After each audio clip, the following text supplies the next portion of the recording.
Hello, welcome back to some more early morning barking, talking about BPD and MPD by somebody that has both. Today I would like to recover an old topic, something we haven't talked about for a very long time. BPD blankets. Now, for the uninitiated amongst you, I know what you're thinking. You're thinking, Rich, BPD blankets? What are you talking about? Is it some merch thing? It sounds like a rubbish thing you've made up. Well, let me tell you, it is a thing I've made up. But stick with me. I think it will make sense to you, especially if you have BPD and you go through this. What I define as a BPD blanket is pain you can wrap yourself up in. Pain that you can wrap yourself up in and be all warm and snuggly, all cozy, all happy in your pain and suffering, and you like it. You want to stay there wrapped up in this lovely warm blanket of pain and suffering because it's familiar, it's nice, comforting. It's a big warm blanket, but it's made of pain and suffering. Oh yeah. See, some things that we feel, they're in the moment. I'm angry at that thing, I'm happy about this thing, all of this.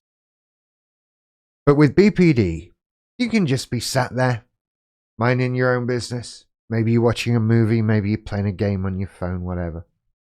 And then suddenly, this warm blanket gets put over your shoulders. Suddenly, just sadness. It just washes over you like a wave. Comes out of nowhere.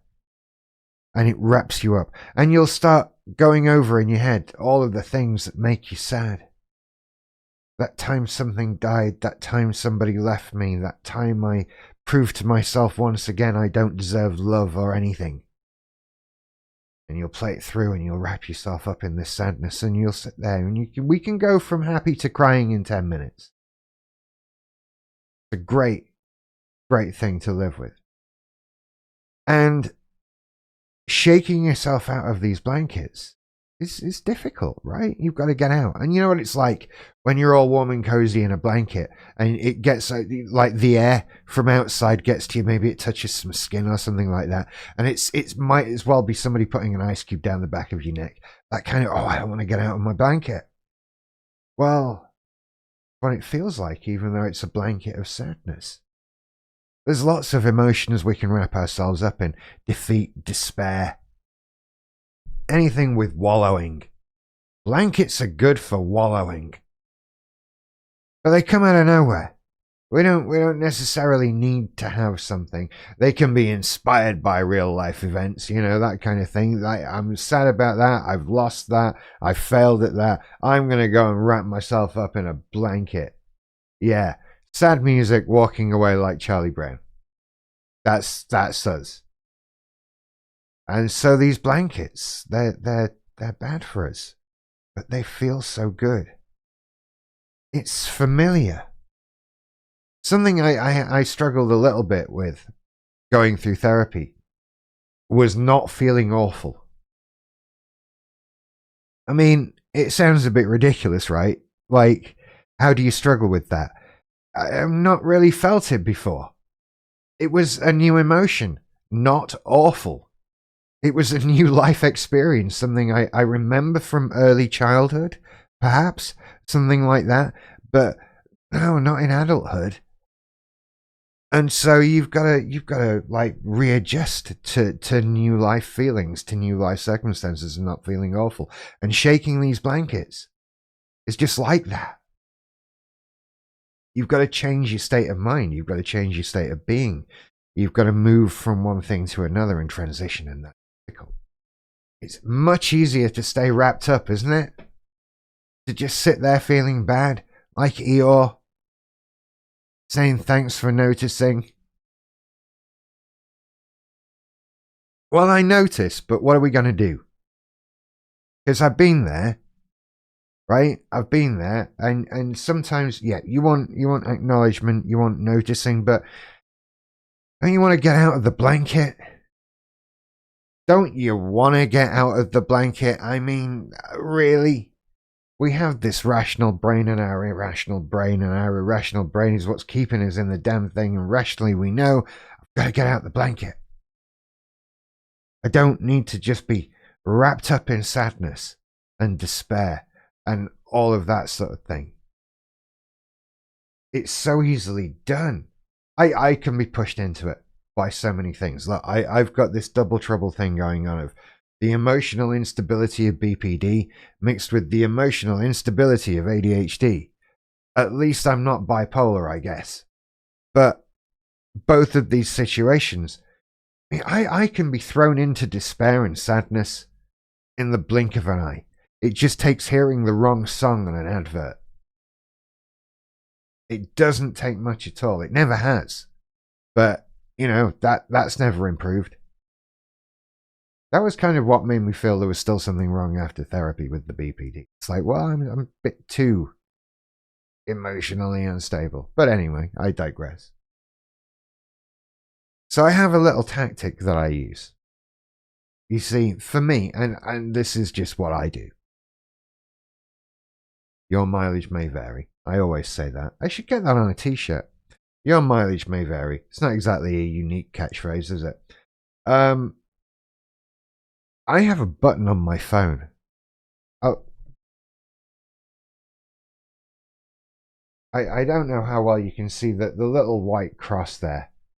We're all blurry here, but there's a little white cross there, and it's a button labeled emergency, and it's an iOS shortcut that I put together.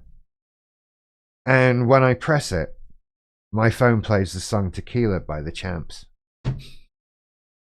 Because it's one of those things where it kind of, I find music can break through the blanket feeling. Like there are certain bits of music, and I'm not saying like it's my favorite song or anything. Oh, Rich loves Tequila by the Champs. Yeah, it's fine, right? I'm not a big tequila guy. That's not my point, right? My point is, it's one of those songs, one of those pieces of music where you can't be really sad or despairing while it's playing. You can't do that. You can't cry to Tequila.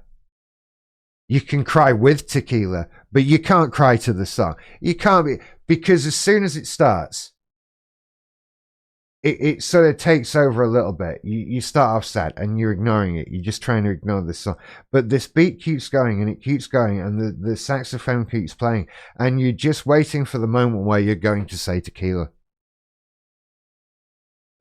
There's your thing. And so that, in its own stupidity and ridiculousness, and I'm aware that it is, and that's the point for me,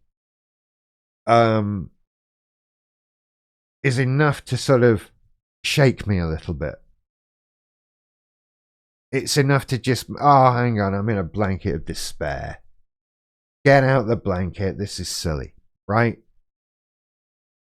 To have that little, just a little emotional nudge in the right direction. And as I say, I'm not suggesting you put an emergency button on your phone that plays Tequila. That's not what I'm saying.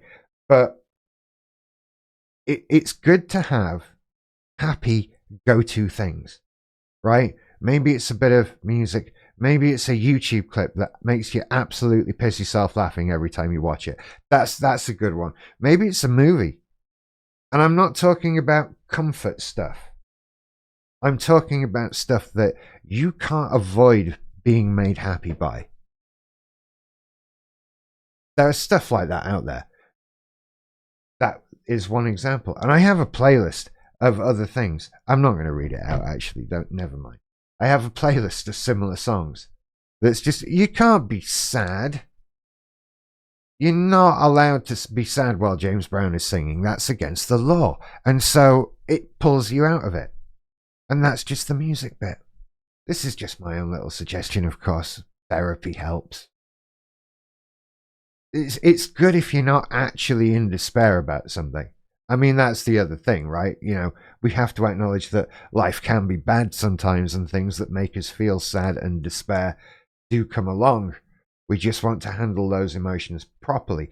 But also, it's nice to have to only handle those emotions when something that is sad or despairing has happened, right? I mean, at least you normal people get that, right? You feel sad because something sad has happened.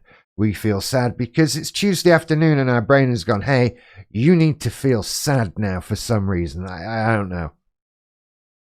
Right? I would take just normal being sad. It's part of life.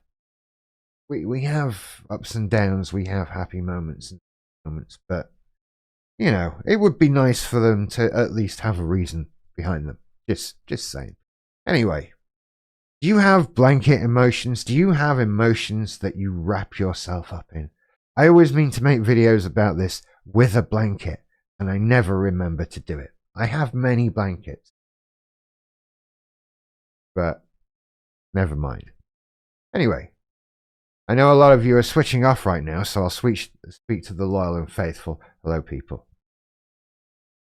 Go over and follow me on Patreon, please. I really appreciate that. Is that begging? No, it's begging if you say please more than once in a really pathetic voice. Please, please. That's begging. I'm not doing that. That's pretending to beg. I was acting then. You thought I was begging. I'm a really good actor. So thank you for that.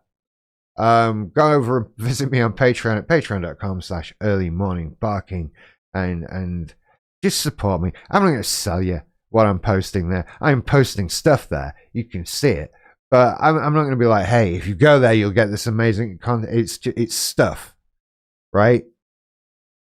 Feel free to interact with me on there as well. I'm trying. What my goal is I would like there to be some sort of bit more community on Patreon. I don't know how to create that. I'm just saying go there and be a community.